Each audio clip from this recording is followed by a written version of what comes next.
भारत का 1947 का विभाजन केवल जमीन और आबादी का बंटवारा नहीं था, बल्कि यह उन जवान योद्धाओं का भी बंटवारा था जिन्होंने सदियों तक ब्रिटिश साम्राज्य की रक्षा की थी।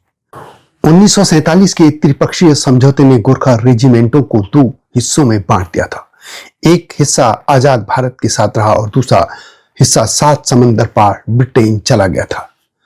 लंबे समय तक सेवा के बाद अपने ही हक के लिए तरसने वाले इन योद्धाओं ने 2009 में वह ऐतिहासिक जीत हासिल की जिसने उनके लिए ब्रिटेन में स्थायी बसाव के दरवाजे खोल दिए थे। आइए जानते हैं कि ब्रिटिश सेना का हिस्सा बनी उन गोरखा रेजिमेंटों के सैनिक आज ब्रिटेन में किस तरीके का जीवन जी रहे हैं।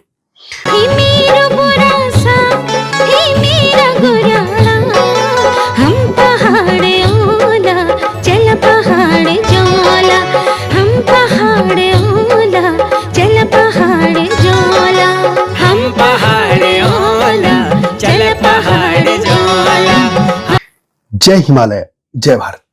संसार भर में हिमालय लोग यूट्यूब चैनल देख रहे आप सभी का स्वागत है और मैं हूं भारत की राजधानी नई दिल्ली से डॉक्टर हरीश चंद्र लखेड़ा।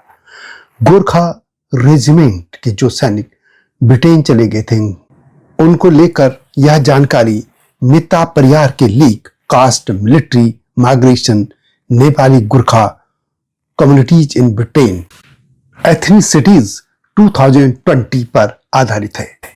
गोरखाओं और ब्रिटेन का संबंध 200 साल से भी अधिक पुराना है। 1814-16 के एंग्लो नेपाली युद्ध के दौरान गोरखाओं की वीरता से प्रभावित होकर अंग्रेजों ने उन्हें अपनी सेना में भर्ती करना शुरू किया था। अंग्रेजों ने एक मार्शल रेस सिद्धांत प्रतिपादित किया जिसके तहत नेपाल की कुछ विशिष्ट जातियां गुरुंग, मगर, राई और लिम्बू को युद्ध के लिए सबसे उपयुक्त माना गया। 1857 के विद्रोह के बाद अंग्रेजों का भरोसा इन लड़ाकों पर और बढ़ गया था। 2 विश्व युद्धों में लाखों गोरखाओं ने भाग लिया और 13 विक्टोरिया क्रॉस सहित अनगिनत पदक जीते। कुल 60,000 से अधिक गोरखा सैनिकों ने ब्रिटिश साम्राज्य के लिए बलिदान दिया था। ब्रिटिश सेना में गोरखा रेजिमेंट में भर्ती मुख्य रूप से नेपाल के कुछ चुनिंदा जातियों गुरुंग, मगर, राय, लिम्बू से होती थी। ब्रिटिशर्स की मार्शल रेस थ्योरी के तहत उच्च जातियों क्षेत्रीय ठगरी को कम भर्ती किया जाता था क्योंकि 1857 के विद्रोह के बाद उच्च जातियों पर संदेह था। क्षेत्रीय ठगरी को सख्त जाति नियमों वाला माना गया था। रेजिमेंट जाति विशिष्ट तौर पर बनाए गए थे। 2 GR यानी गोरखा रेजिमेंट मगरों की थी, 6 GR गुरुंग, 7 GR राई, 10 GR लिम्बू। दलितों, कामी, दमाई, सार्की को सहायक भूमिकाओं में रखा जाता था। सेना में ब्राह्मण पुजारी भी होते थे। 1947 में भारत के विभाजन और स्वतंत्रता के समय गोरखा रेजिमेंट्स का भी विभाजन हुआ। ब्रिटेन, भारत और नेपाल के बीच त्रिपक्षीय समझौता हुआ। उस समय 10 गोरखा राइफल रेजिमेंट्स थे जिनमें कुल 20 बटालियन थी। इनमें से 6 रेजिमेंट्स यानी 12 बटालियन भारतीय सेना में शामिल हुए, जबकि 4 रेजिमेंट्स 2nd, 6th, 7th और 10th गोरखा राइफल ब्रिटिश सेना में स्थानांतरित हो गए थे। जबकि गोरखा रेजिमेंट्स में थे 6 यानी 1, 3, 4, 5 और 8 तथा 9 GR भारतीय सेना का हिस्सा बनी थी। इस विभाजन के बाद पहचान का एक सूक्ष्म अंतर आया। भारत में जहां वे अपनी मूल पहचान गोरखा के रूप में बने रहे, वहीं ब्रिटेन जाने वाली रेजिमेंटों की शब्दावली में वे गुरखा शब्द से जुड़ गए थे। यानी भारत में GORKHA था तो इंग्लैंड में GURKHA हो गया था। ब्रिटेन में उनकी पहचान गुरखा के रूप में स्थापित हुई। शुरू में इन गुरखा यूनिट्स को मलाया और हांगकांग में तैनात किया गया, लेकिन समय के साथ वे सीधे ब्रिटेन की रक्षा व्यवस्था का अभिन्न अंग बन गए। 1994 में इन चारों रेजिमेंट्स को मिलाकर the royal Gorkha rifle RGR का गठन किया गया। 2007 के बाद से ब्रिटिश गोरखा सैनिकों को उनके ब्रिटिश समकक्षों के बराबर वेतन दिया गया था। उससे पहले उनका वेतन कम होता था, लेकिन अब वे ब्रिटिश आर्मी पे स्केल पर ही होते हैं।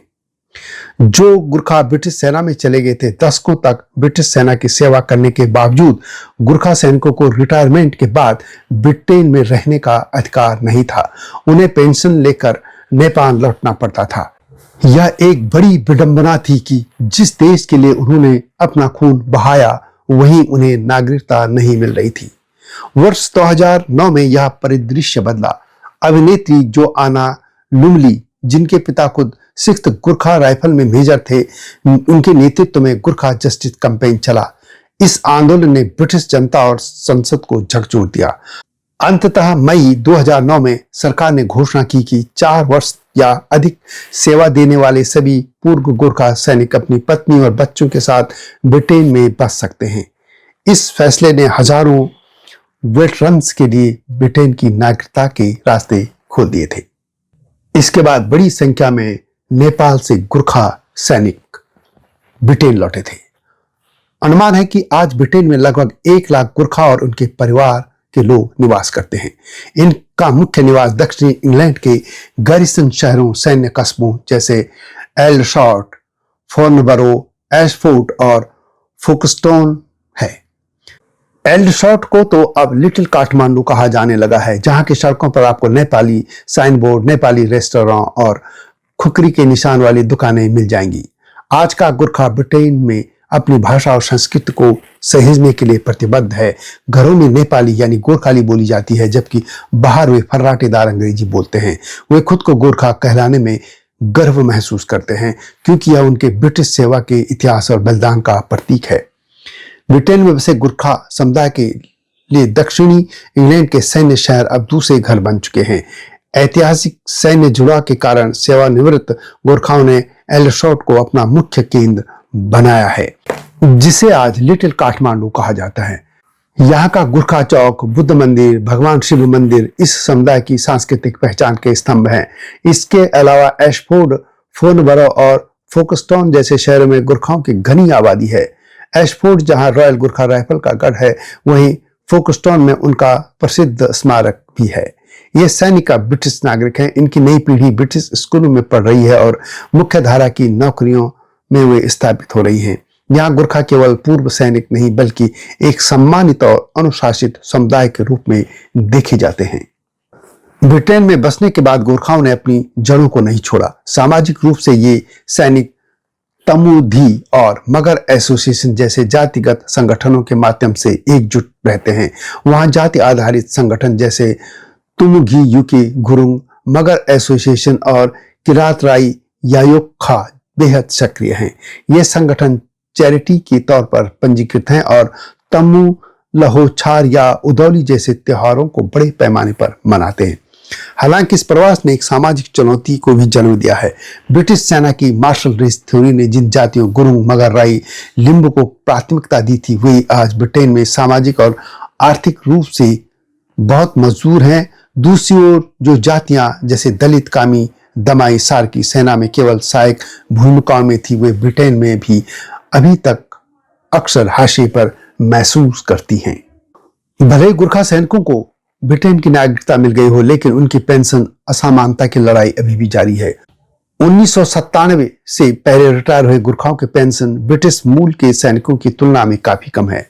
गुरखा सत्याग्रह और विभिन्न वेटरन समूह आज भी यानी 2026 में भी ब्रिटिश सरकार के साथ मांग को लेकर संघर्षरत हैं, ताकि उन्हें पूर्ण समानता मिल सके।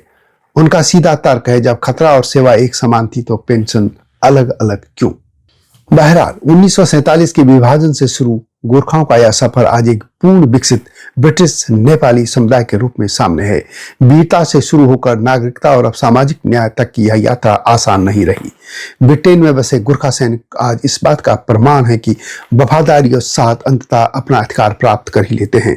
वे ब्रिटेन के केवल नागरिक नहीं है, निवासी नहीं है, बल्कि वे उस खून के रिश्ते का हिस्सा है जिन्होंने दो देशों को 200 साल से जोड़े रखा है। ये वीडियो कैसी लगी कमेंट में अवश्य लिखें। जल्दी आऊंगा इस तरह की गाथाओं के साथ। तब तक जय हिमालय, जय भारत। हिमालय पे पेड़ हो तो गीत गाएंगी नदियाँ, गीत गाएंगी नदियाँ। पेड़ों पे चिड़िया है तो गीत गाएंगी नदियाँ, पेड़ों पे चिड़िया है तो गीत गाएंगी नदियाँ। माँ की लोरी जैसे होते हैं नदियों के गीत।